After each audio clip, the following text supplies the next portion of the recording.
നമസ്കാരം. ഓപ്പറേഷൻ സിന്ദൂറിനെ കുറിച്ച് വിദേശത്ത് വിശദീകരിക്കാൻ പോയ സംഘത്തിലെ പാർട്ടി നോമിനി ഒഴിച്ചുള്ളവരോട് ചിറ്റമ്മ നയം തുടർന്ന് കോൺഗ്രസ്. വിശേഷിച്ചും പാർട്ടിയോട് ചേർന്ന് നിൽക്കാത്ത ശശി തരൂരിനെ ഒറ്റപ്പെടുത്തുന്ന നീക്കമാണ് ഹൈക്കമാൻഡ് നടത്തുന്നത്.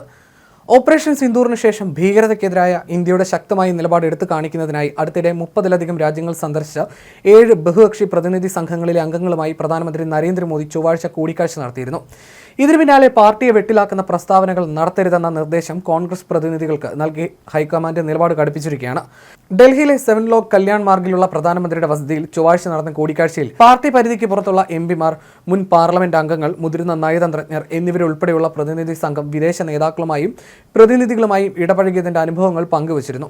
7 ബഹുകക്ഷി പ്രതിനിധി സംഘങ്ങൾ അടുത്തിടെ 30-ലധികം രാജ്യങ്ങൾ സന്ദർശിച്ച് ഇന്ത്യയുടെ ഭീകരവിരുദ്ധ പ്രവർത്തനത്തെക്കുറിച്ച് സംസാരിച്ചിരുന്നു. കോൺഗ്രസിൽ നിന്ന് പ്രതിനിധി സംഘത്തിലേക്ക് കേന്ദ്ര സർക്കാർ തിരഞ്ഞെടുത്ത നേതാക്കൾ വാർത്താ സമ്മേളനം നടത്തി കാര്യങ്ങൾ വിശദീകരിക്കാൻ താൽപര്യപ്പെട്ടെങ്കിലും ഹൈക്കമാൻഡ് ഇതുവരെ അനുകൂലമായി പ്രതികരിച്ചിട്ടില്ല. പ്രതിനിധി സംഘത്തിലേക്ക് പാർട്ടി ഔദ്യോഗികമായി നാമനിർദ്ദേശം നൽകിയ ആനന്ദ് ശർമ്മയോട് മാത്രം ഹൈക്കമാൻഡ് വിവരം തേടി. ശർമ്മ നേരിട്ട് നേതാക്കളെ കണ്ട് പര്യടന വിവരങ്ങൾ പങ്കുവെക്കുകയും ചെയ്തു. ശശി തരൂർ, മനീഷ് തിവാരി, സൽമാൻ ഖുർഷിദ് എന്നിവരും പ്രതിനിധി സംഘത്തിൽ ഉണ്ടായിരുന്നെങ്കിലും അവരെ കണ്ടതായി പോലും ഹൈക്കമാൻഡ് നടിച്ചില്ല. അതിനിടെ ഈ വിഷയത്തിൽ പ്രധാനമന്ത്രി പാർലമെന്റിൽ ചർച്ചയ്ക്ക് തയ്യാറാകുമോ എന്നാണ് കോൺഗ്രസിന് അറിയേണ്ടത്. പ്രതിനിധി സംഘത്തിന്റെ റിപ്പോർട്ട് പാർലമെന്റിൽ വെക്കാൻ തയ്യാറാകുമോ എന്ന ചോദ്യവും കോൺഗ്രസ് ഉയർത്തുന്നു. ഓപ്പറേഷൻ സിന്ദൂറുമായി ബന്ധപ്പെട്ട സർവകക്ഷി വിദേശ പ്രതിനിധി സംഘത്തിൽ കോൺഗ്രസ് ഒഴിവാക്കിയ മനീഷ് തിവാരി, സൽമാൻ ഖുർഷിദ്, അമർ സിംഗ് എന്നിവരെ പട്ടികയിൽ ഉൾപ്പെടുത്തിയത് പാർട്ടിയെ ചൊടിപ്പിച്ചിരുന്നു. സർക്കാർ ക്ഷണം നിരസിച്ചിട്ടും സൽമാൻ ഖുർഷിദിനെ ഉൾപ്പെടുത്തി. കോൺഗ്രസ് നൽകിയ പട്ടികയിൽ നിന്ന് ഉൾപ്പെടുത്തിയത് ആനന്ദ് ശർമ്മയെ മാത്രമാണ്. ഇതെല്ലാം പാർട്ടിക്ക് നീരസമുണ്ടാക്കിയെന്ന കാര്യം വ്യക്തമാണ്. അതേസമയം നിലമ്പൂരിൽ പ്രചരണത്തിന് ശശി തരൂർ ഉണ്ടാകില്ല എന്ന റിപ്പോർട്ടുകളും കഴിഞ്ഞ ദിവസം പുറത്തു വന്നിരുന്നു. 18-ന് മാത്രമേ കോൺഗ്രസ് പ്രവർത്തക സമിതി അംഗം കൂടിയായ ശശി തരൂർ കേരളത്തിലേക്ക് എത്തൂ.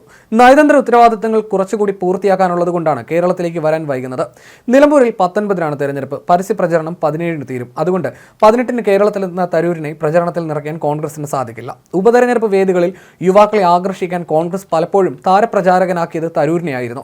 അടുത്ത കാലത്ത് നടന്ന മിക്ക ഉപതെരഞ്ഞെടുപ്പിലും കോൺഗ്രസിനും UDF-നും വേണ്ടി റോഡ് ഷോ നടത്തിയിട്ടുണ്ട് തരൂർ.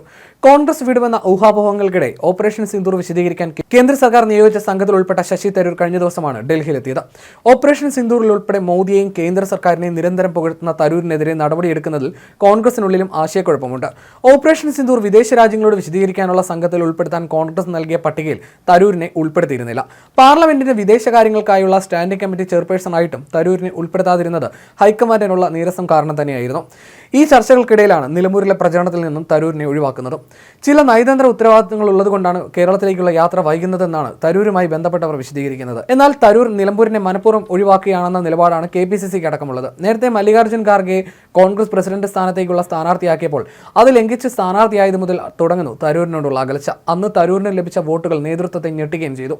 പ്രസിഡന്റ് സ്ഥാനാർത്ഥിയായതിനാൽ മാത്രമാണ് അദ്ദേഹത്തെ പിന്നീട് കോൺഗ്രസ് പ്രവർത്തക സമിതിയിൽ ഉൾപ്പെടുത്തിയത്. പഹൽഗാമിൽ കേന്ദ്ര സർക്കാർ വാദങ്ങൾ ഉയർത്തി വലിയ നയതന്ത്ര ഇടപെടലാണ് തരൂർ നടത്തിയത്. രാഹുൽ ഗാന്ധിയുടെ പല വാദങ്ങളെയും ഇതിലൂടെ പൊളിക്കാനും BJP-ക്കായി. അതുകൊണ്ട് തന്നെ തരൂരിനെതിരെ കോൺഗ്രസിൽ രാഹുൽ അനുകൂലികൾ പടപ്പുറപ്പാടിലാണ്.